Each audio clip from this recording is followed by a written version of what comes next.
Alhamdulillah hari ini NGO Jiwa Amal Malaysia dapat menyantuni 5 buah keluarga bagi projek sembako Food Aid Syawal di negeri Selangor.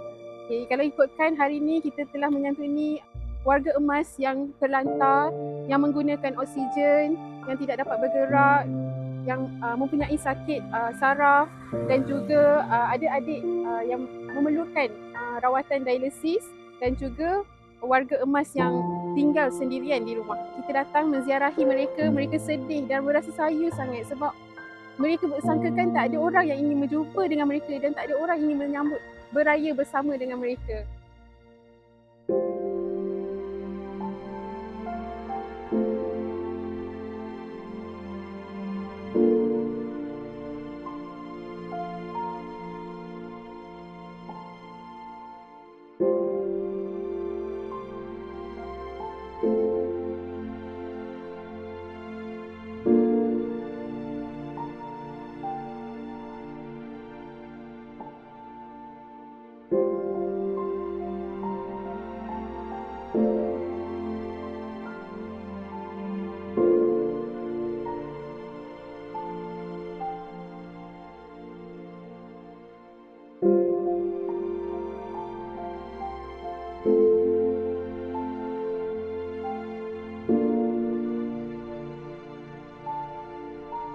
Pakcik sakit dia daripada paru-paru.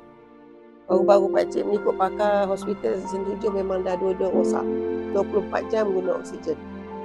Tak boleh kencing banyak lagi. Acik terpaksa call 99 kan bawa pergi. Tak pergi mana lah. Anak-anak lah gila kat sini. Yang pertama anak mula sulung dan kedua ikut macam tu lah.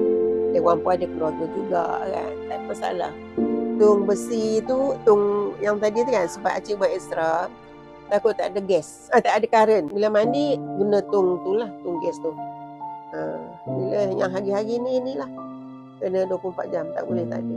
Ingin mengucapkan terima kasih sekali lagi kepada NGO Jiwa kerana memilih CK16 ni adalah salah satu lokasi untuk memberi sumbangan berbentuk sumbangan hari-hari.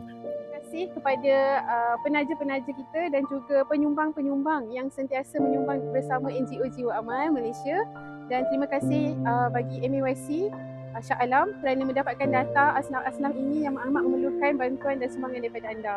Teruskanlah sumbangan anda bersama NGO Jiwa Amal Malaysia. Hebat amal, hebat jiwa.